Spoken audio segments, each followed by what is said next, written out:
Why don't you just take a breath again and be aware of Yahweh? Mi lenne, ha most vennénk egy mély lélegzetet, hogy the God is closer than the breath in your mouth. Hogy Yahweh közelebb van, mint a szó a szánkon. Closer than the heart in your chest. Közelebb, mint a szív a te mellkasodban. The God who knows you better than what you know yourself. Isten jobban ismer téged, mint te önmagadat. The God who is with you. Itt van veled. The God who is here. Itt van most. The God who is now. Ő most jelen való. The God who designed you for himself. Ő az, aki alkotott téged, és önmagának alkotott. Maga számára. I want to look a little bit at our understanding of salvation and atonement, if we work out what the word is. A megváltásról és a helyreállításról gondoltam, hogy egy pár szót szólok. I don't know what word you will use for this, but let me explain where it comes from. Van egy szó, amit szeretnék nektek megmagyarázni, ez a... There's a word in the Hebrew, and I'm going to explain to you where it comes from. Ez az engesztelés, kiengesztelés. It's we often use the word covering. Sokszor azt a we often use a word to mean to cover. Van egy szó, amit használunk, ami azt jelenti, hogy betakar.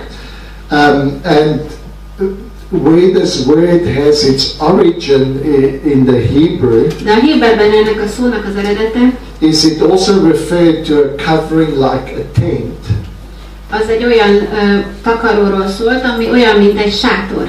And when this tent would get a tear in it, és amikor ezen a sátron egy hasadék szakad, they would bring the two pieces of the tear back together again, and they would make it whole. Akkor összehozzák ezt a szakadást, és akkor itt szépen, hogy utána ismét egész legyen, teljes legyen. And they would make the covering one again. Úgyhogy utána megint egyé váljon ez a széthasadás, ebből egy anyag legyen megint. Now, theologically, they have used this term to say God covers our sin. Teológiailag ezt a szót arra használták, hogy Isten betakarta a mi bűnünket. But it actually didn't refer to covering the sin, it referred to making one the tear. De igazából ez a szó itt nem azt jelentette, hogy letakarja, hogy ne lássa a bűnt, hanem azt jelentette, hogy helyreállítja. Helyreáll. So this second session, I want to present to you a picture of salvation. A megváltásról szeretnék nektek most elmondani egy képet. Or a picture in which God brought together the amelyben Isten helyreállította. How he brought together that tear. Ahogy ezt a szakadást Isten szépen helyreállította. How he came to make relationship between ourselves and him whole again. Hogy hogyan válhatott a közösségünk vele ismét egészé, teljessé, éppé. And I think what I'm going to present to you is very different than what you've been presented with up to this stage. És lehet, hogy amit most mondani fogok, az nem fog egyezni azzal, amit eddig hallottál. Because most of Western Christianity has grown up with a particular story. Mert a nyugati kereszténység tulajdonképpen egy érdekes, speciális történeten nőtt fel. And I've grown up in Christianity with this story as well. Én is ezt a történetet hallottam, ebben nőttem bele. And it's a very popular story throughout Christianity. A kereszténységen belül ez egy nagyon népszerű sztori. And I discovered it's wrong.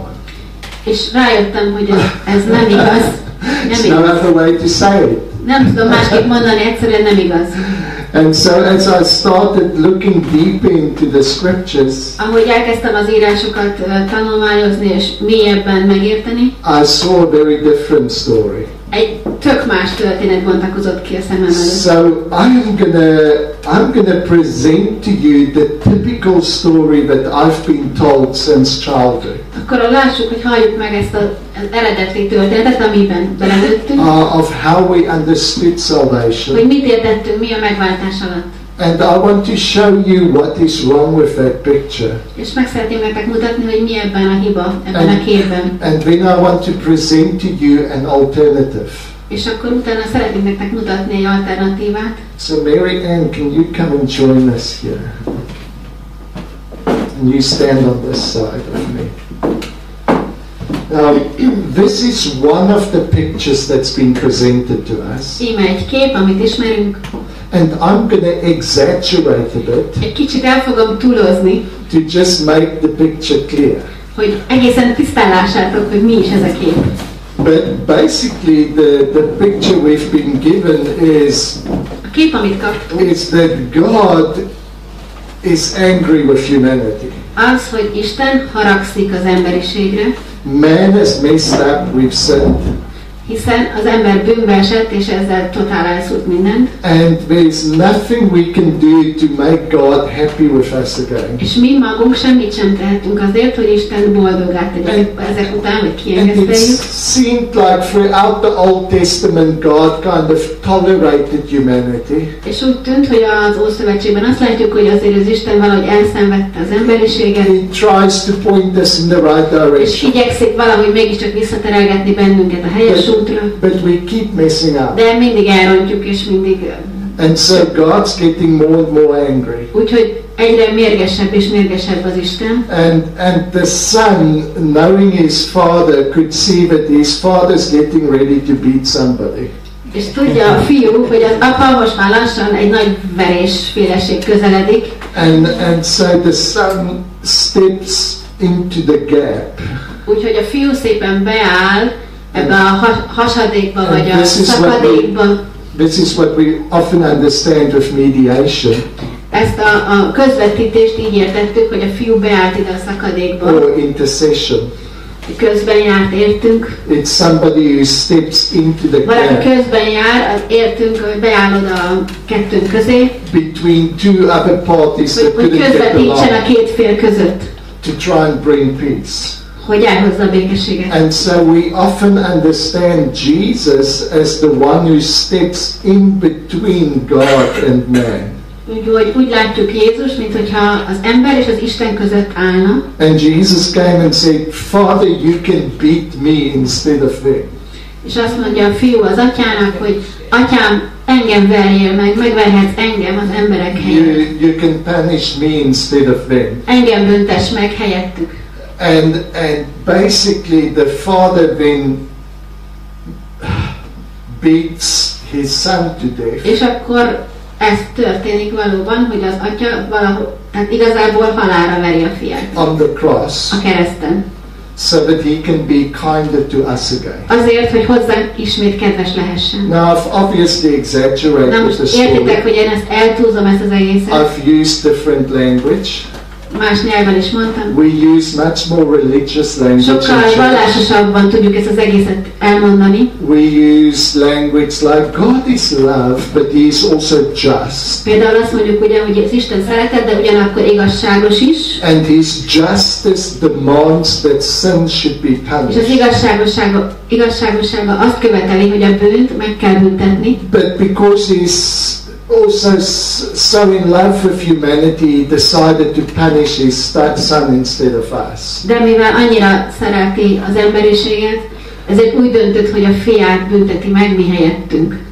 But if we take away all the intellectual language, de ha most ezt megtisztítjuk, ezt a sztorit az intellektuális nyelvezettől, and we look at the actual event where we get our theology from, és megnézzük azt az eseményt, ahonnan ez a teológia származik, then it is the brutal, violent murder of Jesus that is supposed to satisfy the Father's anger. Akkor ez az esemény, az a kereszt, ugye, ahol brutálisan és borzasztóan agresszívan elpusztítják Jézust és meghal. Azért, hogy az atya mérge megelégedésre lekap. Now, if that is your understanding of salvation, hogyha így ez a te megértésed a megváltás felől, your understanding of how God made this relationship whole again, ha így látod, hogy így állt helyre a kapcsolatotok Istennel,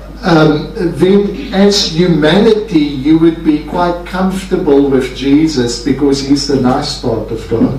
Akkor emberként Jézust közelállónak éreznéd magadhoz, hiszen ő volt az, aki helyetted megkapta. But you just hope that he never leaves the room and leaves you alone with that. De igazából mindig abban reménykedsz, hogy Jézus sosem megy ki a szobából, hogy a papával kettesben maradjatok. You see, if you break down that argument to its basic message, hogyha megtisztítjuk ezt az egész sztorit, és meglátjuk a magvát, az üzenetet, what it says is this. Akkor az üzenet maga az, Jesus came to save us azért jött Jézus, hogy megmentsen bennünket from the Father. Az Atyától. That's wrong. De ez nem igaz. God has never been our problem. Isten soha nem volt a mi problémánk, a gondunk. We did not need to be saved from God. Nem Istentől kellett bennünket megmenteni. He's not our problem. Nem ő a gond. Okay, so nem ő okozta a mi gondunkat. So I want to give you a different picture. Thank you. Akkor most egy másik képet hadd adjak nektek. Can I have some water?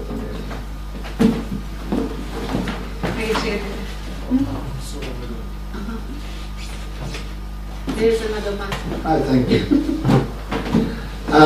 Where that picture comes from, honnan jön ez a kép? The way it became popular was in the 11th century. 11. században lett népszerű. When Anselm, the Archbishop of Canterbury, a Canterbury érseke, he wanted to retell the story of salvation in a contemporary el akarta mondani a megváltás történetét az akkor menő nyelvezetben. And he developed what is now known as the satisfaction theory. És ő dolgozta ki ezt a megelégedés teóriát. Let me explain it this way. Hadd magyarázzam meg. Anselm grew up in a very hierarchical system. Anselmus egy nagyon hierarchikus rendszerben nőtt föl. In England. Angliában. And that meant that if two very poor peasants had a fight, ez például azt jelentette, hogy ha két nagyon szegény paraszt összeveszett, and she hits my tooth out, and let's say she hits my tooth out, és mondjuk az egyik összebunyóztak, és az egyiknek kiesett az egyik foga, and then we go to the judge, elmentünk a bíróhoz, the judge will say, well, you can hit her tooth out as well, and everything's just. Akkor a bíró azt mondja, hogy üssél vissza, és akkor minden rendben. But if I hit out the tooth of the landlord, de hogyha a főúrnak a fogát ütöm ki, somebody on a higher social standing, aki társadalmilag ugye magasabb fokon áll, mint én, and we go to the judge, és ugyanehhez a bíróhoz visszamegyünk, the judge might say you can hit all these teeth out and break his arm. Akkor a bíró azt mondta volna, hogy most kiütheted az összes fogát, és eltörheted a kezét is. If I hit out the tooth of the king, hogyha a király fogát ütöm ki, I am dead. Akkor halál vár rám. And my family. És sőt, a családomra is. Because sin wasn't measured by the deed. Mert a bűnt azt nem úgy mérték, hogy konkrétan ott mi történt. It was measured by whom I offended. Hanem azt nézték, hogy ki az, akit megbántottam. And so Anselm said, we, humanity, offended the infinitely big and good God. Anselmus tehát azt mondta, hogy megbántottuk a végtelenül nagy Istent. And so, no matter what you do, you can never satisfy. Úgyhogy lehetetlen őt megbékíteni, lehetetlen őt megelégíteni, mert ő olyan nagy. In other words, our problem is an offended God. Tehát a probléma az, hogy megbántottuk az Istent. Now, this was never the early church's understanding. De az ősi egyház nem így gondolkodott. This only became popular in Christianity from the 11th Ez csak a century. 11. században szivárgott be ez az meglátás. And it became popular because it was an idea that was popular with humanity since the beginning of time. Azért vált népszerűvé, mert az emberiség gondolkodásával nagyon szépen egybeesett, hisz az idők kezdetétől The fogva. way we can explain our problems is the gods are angry. Szóval akkor most azt mondhatjuk, hogy a gondunk az, hogy az Isten haragszik. And that is also how Az Isten haragja, ugye? sacrifices began. Így kezdettek például az áldozatok, meg az áldozat bemutatások. The gods are angry, but if we can offer them something to appease their anger, they Az will be isteneink nice. haragszanak ránk, de hogyha bemutatunk nekik egy áldozatot, akkor talán ki tudjuk őket engesztelni.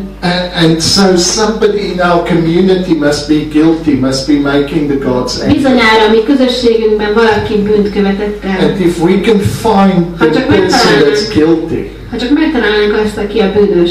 and so human sacrifices became very popular. Így alakult ki az ember áldozat. But the basic idea was the gods are angry, De minden mögött az áll, hogy az Isten, vagy az Istenek and we haragszanak. need to offer sacrifices to appease them. És fel kell ajánlanunk áldozatot azért, hogy kiengeszteljük, Then they megbékéltessük. will be kinder to us again and És look akkor after megint us. kedves lesz hozzánk. Jesus comes to turn that picture upside down. Amikor eljött Jézus, akkor ezt a képet teljesen kifordította el. Because Jesus is not a third party in between God and man. Mert a helyzet az az, hogy Jézus nem egy harmadik az Isten és az ember között. Jesus is fully God and he is fully man in one person. Jézus teljességgel Isten és teljességgel ember, mindez egy személyben. He's not a mediator between us and God. Nem közvetítő Isten és ember között, As a third mint egy party. harmadik személy, He's the perfect mediator because God and man meets in him. hanem ő a tökéletes közvetítő, hiszen benne találkozik When, Isten és ember. when John sees Jesus, he says, "Behold, this is the Lamb of God." Akkor bemerítő János látja Jézus, és azt mondja, hogy íme az Isten báránya. Now you see, he doesn't say this is your sacrifice to appease God. Akkor nem azt mondja, hogy ez a te áldozatod, hogy a Isten kibékítsd. That has been the human concept Azt hiszük, hogy since akkor azt the mondjuk, hogy beginning íme of az Isten time. báránya, ez azt jelenti, hogy a bárány az, aki majd kibékíti That Istent, the aki gods are engeszteli our problem, Istent. Hiszen az Isten haragszik, and hogy we a gond, need to offer them a sacrifice to make them happy again. és föl kell ajánlanunk egy áldozatot azért, hogy boldog, hogy kiengeszteljük őt. But John says, no, this is not your lamb, this is the Lamb of God.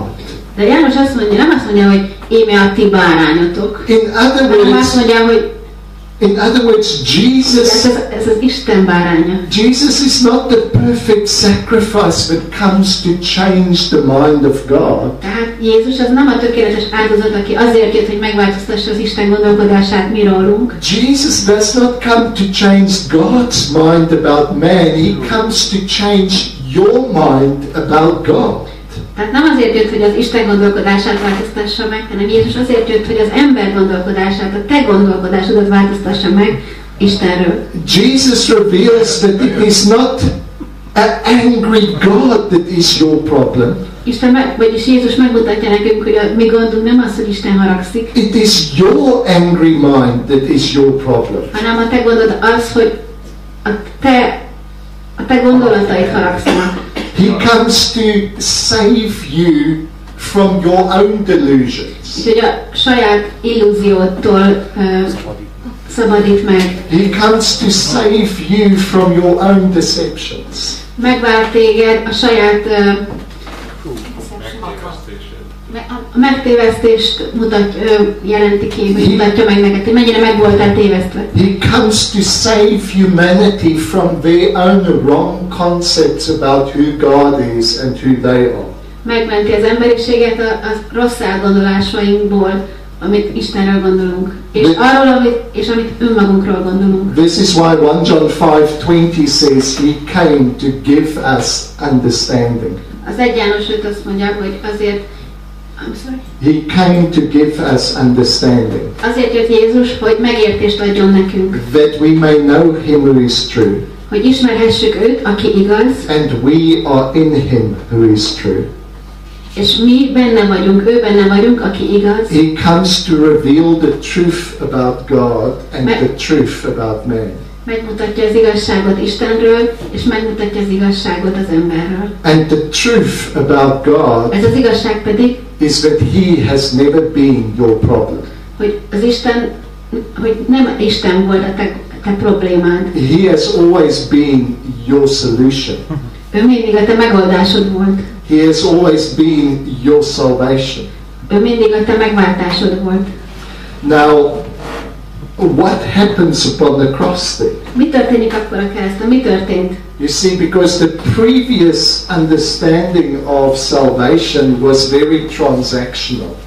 Mert mint egy tranzakcióra úgy tekintettünk erre a kereszt dologra. It was the thought that God was an accountant. Mint hogyha egy könyvelő lenne az Isten. He had all your sins and wrongdoings calculated. Listázta az összes vétkedet.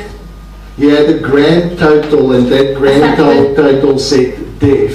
Összeadta, és akkor ugye a végeredménye az, hogy halál. But he knew that you could never pay. De tudta azt is, hogy te ezt nem tudod soha megfizetni. So he sends his son to pay. Elküldte tehát a fiát, hogy kifizesse az árat. It's all based on the concept of commerce. Így ez egy ilyen kereskedelmi képen alapul. It's all based on the concept of human justice. Emberileg értett igazságosságon alapul. Because what is human justice? Mert milyen az emberi igazságosság? Human justice says you must get what you deserve.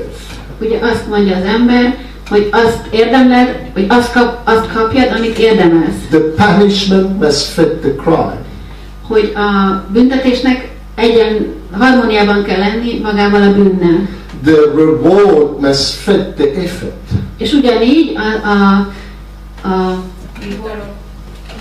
your pay must jutalomnak is ugyanígy fednie kell a te jó cselekedetedet. Your pay must fit the amount of hours you worked. Amit kapsz fizetést, annak ugye összhangban kell lenni, hogy mennyit dolgoztál. That's human justice. Ez az emberi igazságosság. And mankind demanded that God be subject to our sense of justice. Az emberiség azt követelte Istentől, hogy feleljen meg a mi elvárásunknak, az igazságosság elvárásunknak. We want a God that is subject to justice. Ugye azt követeljük Istentől, hogy feleljen meg az mi igazságosság elvárásunknak. God is not subject to any of our laws. De ő nem tartozik a törvényen kívül Isten. Any of our philosophies. Kívül áll bármilyen filozófián. Oh, he is just. Igaz, hogy ő igazságos. But his justice is not our low-level justice. De az ő igazságossága az nem a mi egészen alacsony szintű igazságosságunk. You see a tooth for a tooth and an eye for an eye. A fogad fogért, szemet szemért elgondolás. Does not solve the problem. Az nem oldja meg a problémát. It just leaves us toothless and blind. Az eredménye csak az lesz, hogy nem lesz fogunk, meg nem lesz szemünk. It doesn't solve the problem. De a problémát azt nem oldja meg. We need a higher justice. Egy sokkal magasabb szintű igazságra van szükségünk, igazságosságra. So what happens on the cross? We imagined that it was a legal transaction. Azt gondoltuk, hogy kereszten, ami történt, az egy ilyen jogi tranzakció volt. That God demanded the blood. Isten követelte a vért. That would satisfy the sense of justice. Hogy megelégítse a bűnt. Where sin needs to be punished. Meg kell büntetni a bűnt. But even your blood is not good enough. De a te emberi véred az nem is elég jó ehhez. Because he is infinitely offended. Hiszen végtelenül meg van sértve, végtelenül meg van bántva. Only the blood of another infinite creature would satisfy. Csak egy hasonlóan végtelen lénynek a vére tudja ezt kiengesztelni. This is the most horrible picture of God you can ever imagine. Ez a imagine. legborzalmasabb és legszörnyűbb kép, amit elképzelhetünk Istenről. Unfortunately, it's very popular as well. Sajnos ugyanilyen nagyon nagy mértékben népszerű is. But let's look at that in more detail. Nézzük meg most a részleteket. If the death of Jesus was the payment that satisfied God, hogyha Jézus halála az a fizetség volt, ami megelégítette Istent, if it was the payment that settled the debt of our sin, hogyha ez elég volt arra, hogy kifizesse az árát a mi bűnünknek, then the death of Jesus would have solved the sin problem.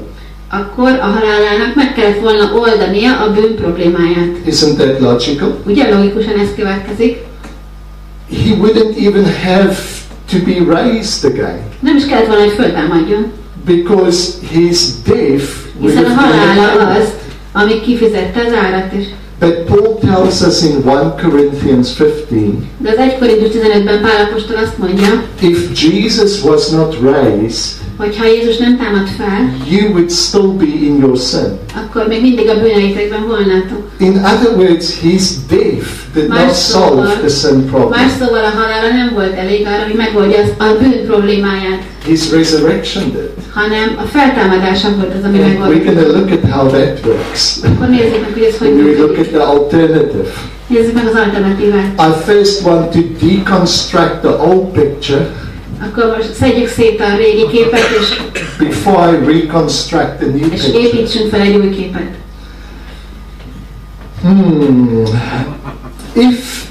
If God can only forgive when he receives payment in full, Ha csak akkor tud az Isten megbocsátani, hogyha teljes fizetséget kap, that is a very strange kind of forgiveness. akkor az egy furcsa megbocsátás. If you pay your debt in full, Ha teljesen kifizeted a te adósságodat, do you need to be forgiven your debt? akkor el kell engedni az adósságodat? Hiszen kifizetted az egészet. Also, you know, that theory of salvation brings a division between the teaching of Jesus a megváltásnak ez a képe, az elhatárolja Jézus tanítását between his teaching and the actual event on the cross. Attól, ami valóban megtörtént a kereszten. Because if God needs payment in full before he can forgive, mert ha igaz lenne az, hogy Istennek teljes fizetségre van szüksége ahhoz, mielőtt megbocsásson, then you would expect Jesus to have a teaching that is in line with that theory. Akkor azt gondolod, hogy Jézus is ezt tanította, ezzel harmóniában. But people came to Jesus and they said, Jesus, how many times must I forgive my brother? De amikor megkérdezték Jézustól, hogy hányszor kell megbocsássak a testvéremnek, I mean, imagine if the same brother hurts you 7 times in one day, must I forgive him even 7 times? hogyha ugyanaz az ember 7-szer megbánt engem egy napon, akkor 7-szer kell megbocsássak? And he says, no, 70 times 7. De Jézus azt mondja neki, hogy nem 7-szer, hanem 70-szer. That's just the exaggerated Ez thing. szintén egy nagy túlzás.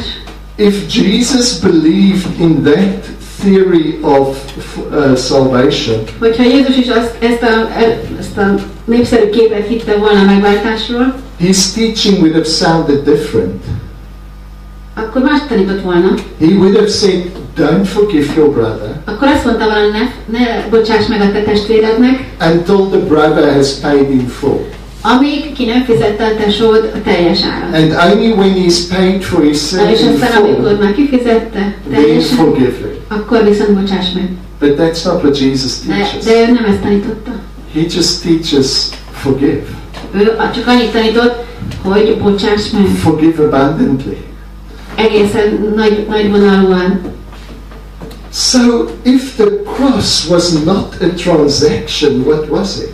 Ha a kereszt az nem egy tranzakció volt, akkor mi volt? What was happening there? Mi történt ott? For me, it is very insightful how the apostles preach about the death and the resurrection of Jesus. Én nagyon szeretem, és nagyon segített nekem, hogy ezt megértsem, ahogy az apostolok tanítottak a Jézus haláláról és feltámadásáról. Whenever they speak about his death, amikor a haláláról beszélnek, mindig amikor arról beszélnek, they don't say God killed him sosem mondják azt, hogy Isten megölte őt, in order to satisfy his wrath.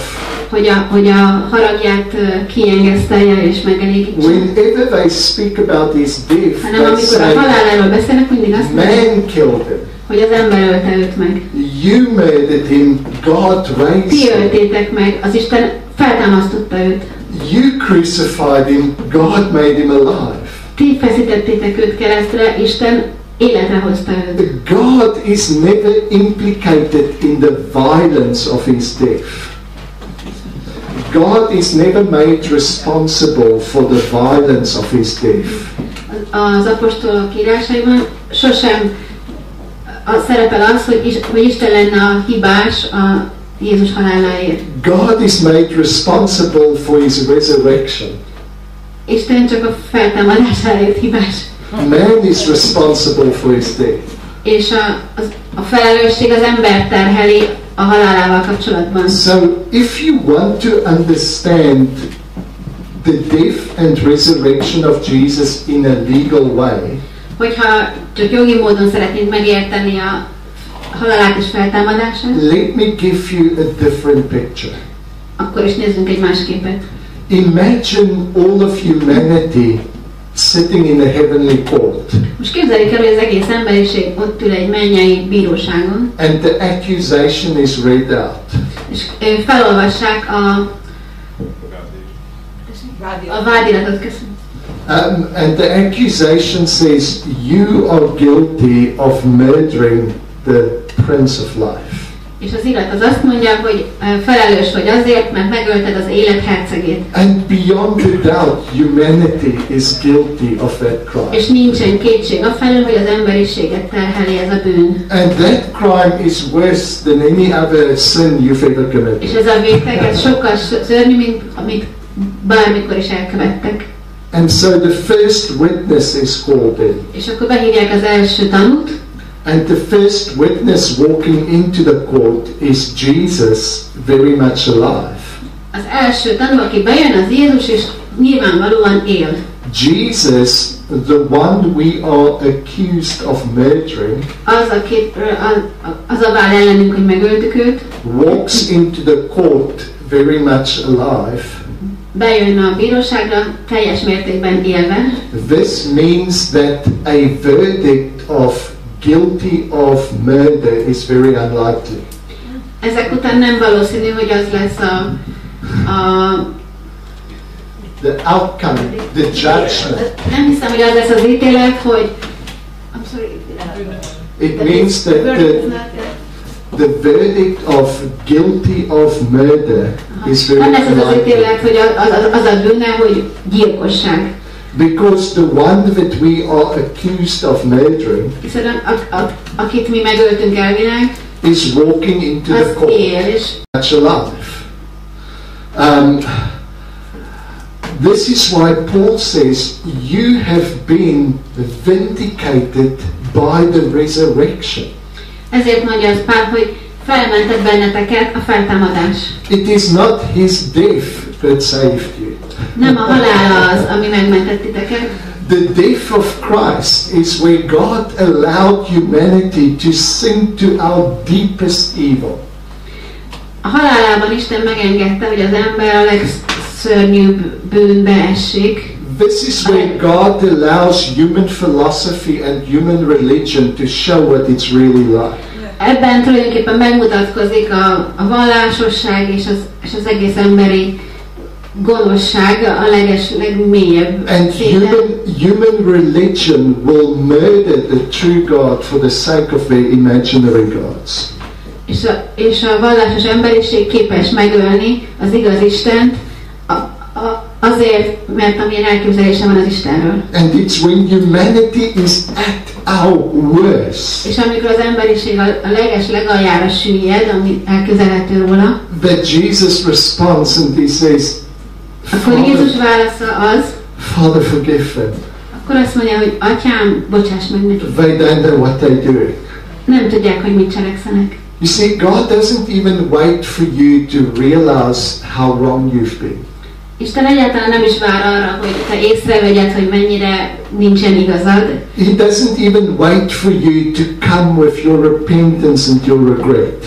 Isten nem vár arra, nem várja meg, míg oda mész hozzá a bűnbánatoddal és a megbánásoddal. It's while humanity was at our worst, hanem amikor a legszörnyűbb állapotunkban voltunk, while we nailing him to that cross, pont akkor, amikor oda szegezzük őt a keresztre, that he says, Father, forgive them.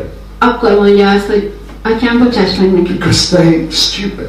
Mert hát bolondságot követnek el. They just don't know what they're Egyszerűen doing. nem értik, nem látják.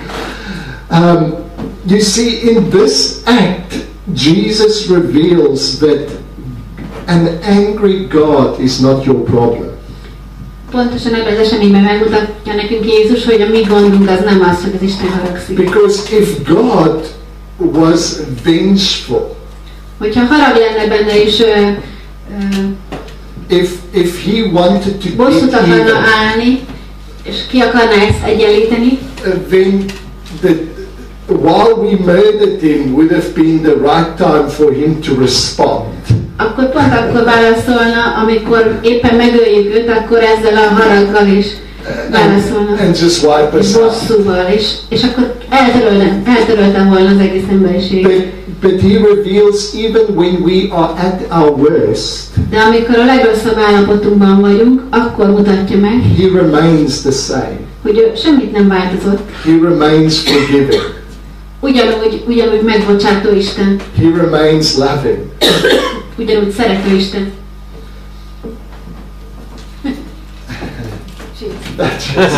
So he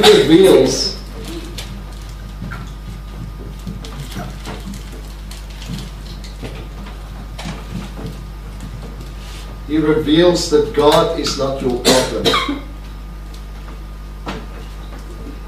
Megmutatkozik a kereszten, hogy a mi gondunk az nem az Isten. You see in Isaiah 53, Ézsaiás 53-ban, it starts off with, we esteemed him smitten and stricken by God. Azt gondoltuk, hogy az Isten haragja van rajta, és az sújtja őt. But it was our transgression. De a mi bűneink miatt. It was our sin that did this to Jesus. A mi bűneink tették ezt Jézussal. We striped him and he responded with healing. Letettük róla a ruhákat, és ő azzal válaszolt, hogy meggyógyított.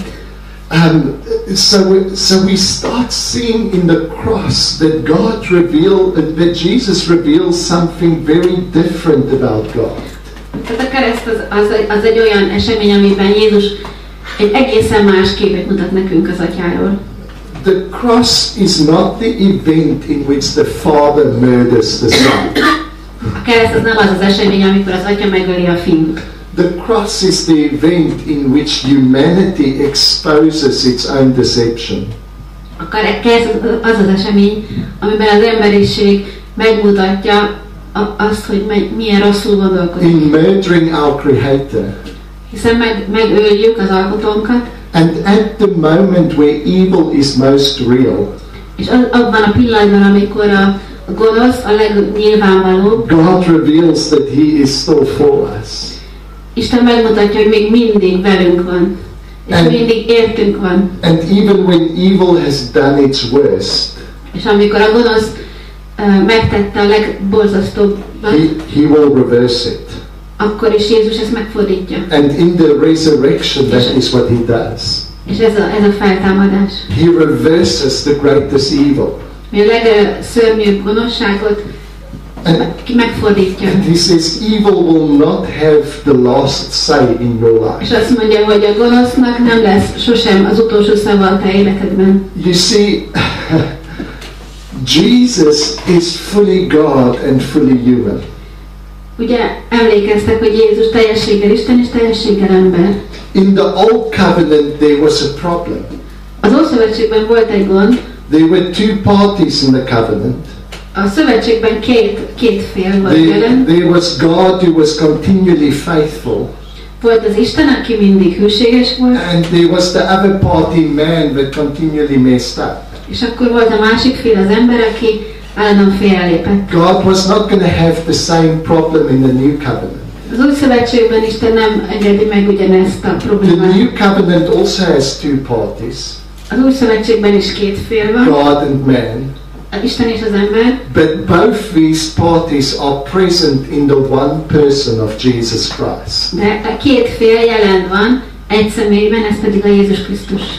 As God, Jesus is the perfect revelation of who God is. Istenként Jézus a tökéletes kinyilatkoztatás arról, hogy milyen Isten. As man, Jesus is the perfect response of faith to God's self-revelation. Emberként pedig Jézus a tökéletes válasz az embernek a hit.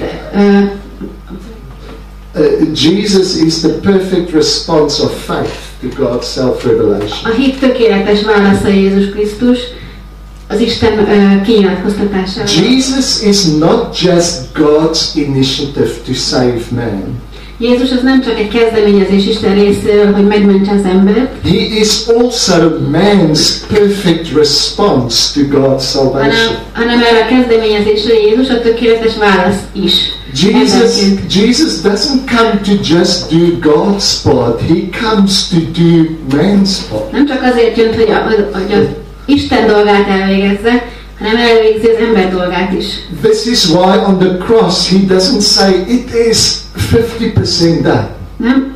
Ezért aztán a kereszten nem azt mondja, hogy 50%-ban elvégeztetett. He doesn't even say it is 90% done. Még csak azt sem mondja, hogy 90%-ban elvégeztetett. He just says it is finished. Hanem azt mondja, hogy elvégeztetett.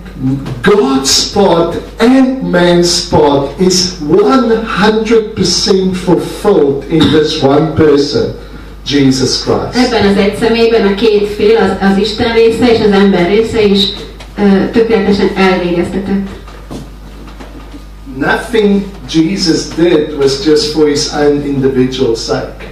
Semmi, amit Jézus tett, az nem volt semmi, amit ő tett, ami csak azért lett volna, hogy a maga miatt tegye. You see, his method of salvation is to become what he wants to save. Az ő módszere megváltásra az, hogy azzá válik, amit meg akar váltani. He became you. Ő te lettél, vagy ő. Igen. So let me focus in on one aspect of his life. Nézzünk csak meg egyetlen egy részletet az ő életében. You see, we can often, even if I think of the concept of faith, hogyha a hitről gondolkodunk, mankind can have many questions for God. Emberként sok-sok kérdést föltehetünk Istennek. For instance, you know, does a God who sees everything, to whom everything is plain, does he know what it's like to be human? Például az Isten, aki mindent tud és mindent lát, van neki fogalma arról, hogy milyen embernek lenni? You know, Job had the same question. Jobb ugyanezt a kérdést tette. In Job 10 verse 6. A 10-es fejezetben he says, have you ever seen with eyes of flesh? Azt kérdezi Jobb, hogy láttál valaha, néztél valaha emberi húsvér szemmel? He asks God, have you ever lived like a man? Éltél valaha úgy, mint egy ember? And his argument is very clear. És nyilvánvaló, mit akar itt Jobb mondani? What gives you the right to do what you're doing? Miből gondolod, hogy ezt megteheted? Do you have any idea what it's like to be human? Van valami fogalmad arról, hogy milyen embernek lenni? Now we are sometimes a bit scared to ask those questions. Mi lehet, hogy félénkek vagyunk ahhoz, hogy ezt a kérdést feltegyük Istennek. But God's not afraid of your questions. De Isten egyáltalán nem fél a kérdéseitől. So you can ask. Nyugodtan kérdezd And meg. Job asked it. És Job megtette ezt. He said, do you have any clue, God, what it's like to be me? Van fogalmad arról, hogy milyen én lenni? And specifically when it comes to faith, Amikor a hitről beszélünk. I mean, has God ever lived by faith and not by sight? Volt olyan esemény, vagy pillanat, amikor Isten hitből élt, és nem látásból? Has he? How can a God who knows all things, Egy Isten, aki mindent tud, how does he know what it's like not to know all honnan things? tudhatná azt, hogy milyen, amikor nem tud mindent? How does a God that's omnipotent, who Egy Isten, can do aki anything, mindenható, bármit meg tud tenni, how can he understand what it's like to be in a situation where the outcome is not clear? hogy érthetné meg, hogy milyen az, amikor olyan helyzetben vagyunk, amikor nem tudjuk, hogy mi lesz a végeredmény? How can a God that's immortal, Egy halhatatlan Isten, how does such a God know what it's like to face death? honnan tudhatná, hogy milyen az, amikor szembe kell nézni halállal? You see, God becomes human Látjátok, Isten emberré lett in the person of Jézus Jesus Krisztus személyében, to show us that he understands. éppen azért, hogy megmutassa, hogy érti és For tudja. the majority of his life, he's just a normal guy. Jézus életének nagy részében csak egy tök egyszerű ember, He's just most probably a carpenter. mondjuk azt, hogy ács. You know, some people think he might have been a respected rabbi, Mások azt gondolják, hogy biztos egy tiszteletre méltó rabbi volt, but that's very unlikely. de ez nem valószínű egyébként. Because as a respected rabbi, you had to prove your lineage, your genealogy. Nem lehetett volna ilyen rabbi, bizonyítania kellett volna a családfáját. And there were some doubts about who his És father ugye was. kétséges volt, hogy ki is az édesapja. So he was probably more seen as a boss than a rabbi. Úgyhogy inkább fattyúnak nézték őt, vagy úgy tekintettek rá, mint egy rabbi. I think he knew what it was like to be an outcast from an early Tudta pontosan, age. hogy milyen megvezetnek lenni. And so Kezdet-kezdetétől. And so he was most probably following in the family tradition, whatever occupation his dad. Úgyhogy valószínűleg inkább azt a szakmát követte, ami a családban már adott volt. You can imagine as a carpenter, Ácsként he traveled from one job to another job. ment az egyik munkától a másikig. And you know, when in Matthew 6 he says, do not worry about your life. És akkor a Máté 6-ban azt mondja, hogy ne aggódjatok a ti What you will életetekben, eat, what you will drink. hogy mit egyetek és mit igyatok. It's not because he had broadband connection to heavenly poetry. Akkor nem azért van, mert neki ilyen szélessávú hozzáférése van a mennyországi poetry, did you say? Broadband connection to heavenly poetry. Poetry? Poetry. What's poetry? Yeah, okay. So it's not because he could access this beautiful scriptures and things in heaven that he could give those words. Nem azért mondta ezeket a szavakat, mert a széles sávon leszívta az információt a mennyből. It's because as a person that was fully human like you and me, pontosan azért, mert mint ember, teljességgel emberként megtapasztalta. He had every opportunity to be anxious and to worry just like we did. Rengeteg alkalma lett volna arra, hogy aggódjon ugyanúgy, ahogy mi. As a normal human being, he faced situations like you faced it. Teljesen átlagos emberként ugyanazokat a szituációkba került, mint mi kerülünk. He might have traveled from one job to another and discovered, I've only got enough money for one more evening at the bed and breakfast. Hogy utazott egyik munkától a másikra, előfordulhatott, hogy azt kellett mondania, hogy ez az utolsó garasom, és aztán nem tudom, hogy fizetem ki az utat. As he started chatting to his father, de ahogy az apjával beszélgetett, Because he had to access the mind of God just like we do. Mert ugyanúgy kellett hozzáférnie az édesapja gondolataihoz, ahogy mi hozzáférünk. In conversation. Beszélgetni kellett vele. What we often call prayer. Ez a beszélgetés az, amit mi most imádságnak hívunk. But in this conversation his father might have said, hey, look at those birds. De ebben a beszélgetésben az apukája azt mondta, hogy nézd az égi Look how madarakat. cheerful they are. Nézd meg, milyen boldognak. And that one found a worm. És éppen most talált egy kukacot, látod? Who do you think provided that worm? Mit gondolsz, ki adta neki ezt a hernyót? Now come on, my son, have as much sense as the birds. And don't worry, as much sense, common sense. Legyen legalább annyi eszed, mint ezeknek a madaraknak. As the birds, and do not worry. Úgyhogy ne aggódj. You see, Jesus was fully human like you are. Ugyanúgy teljességgel ember volt Jézus, mint ahogy te vagy. But in his very ordinary human life, he discovered an extraordinary faith. De ebben a teljesen átlagos ember életben felfedezett egy egészen különleges hitet. And you see, this is so important because this faith is a gift to you. És ez annyira fontos, mert ez a hit, ez egy ajándék neked is. Because Ephesians says there's one faith. Azt mondja az efézusi levél, hogy egy a hit. Hebrews 12 says it's the faith of which Jesus is the author and the perfecter. A zsidó 12 azt mondja, hogy Jézus az a hitünk tökéletesítője és bevégzője. God doesn't want you to develop your own faith. Isten nem azt akarja, hogy kifejlezd magadban azt a saját hitedet, He invites you hanem to meghív téged arra, partake of His faith.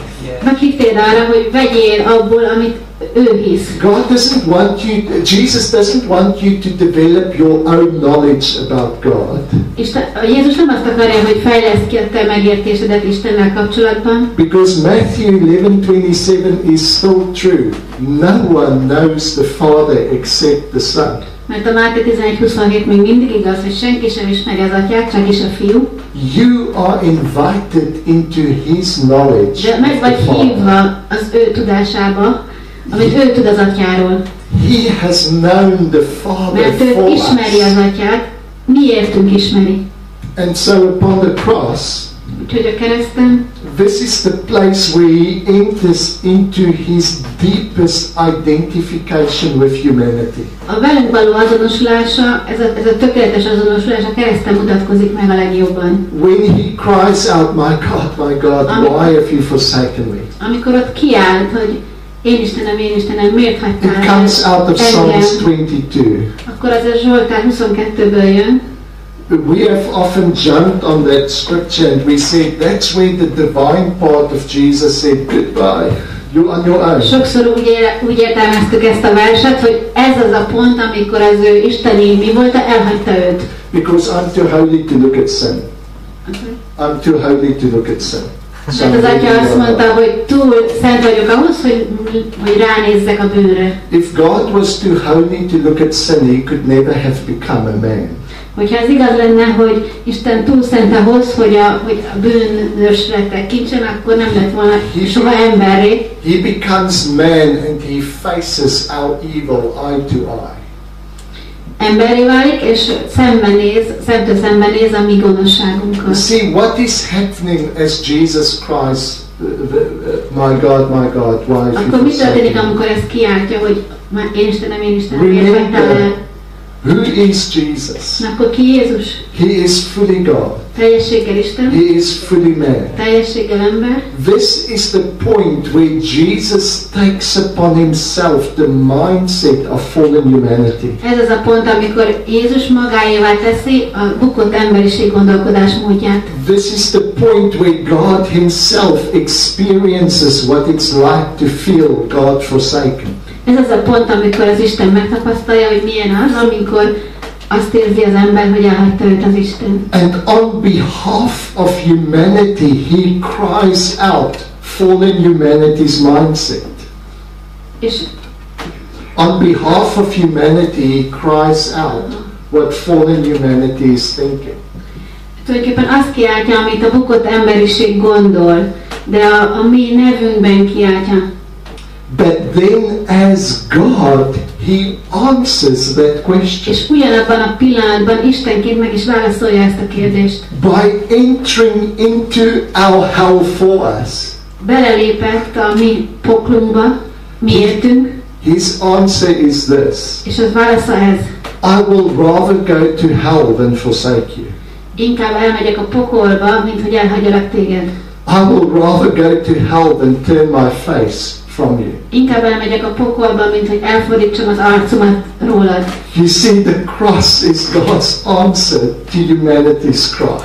Tehát a kereszt az Isten válasza az emberiség sikoljára. And his answer is, no matter what hell you've been in. És a válasza pedig az, hogy mindegy, hogy milyen pokolban vagy benne. I've been in it with you.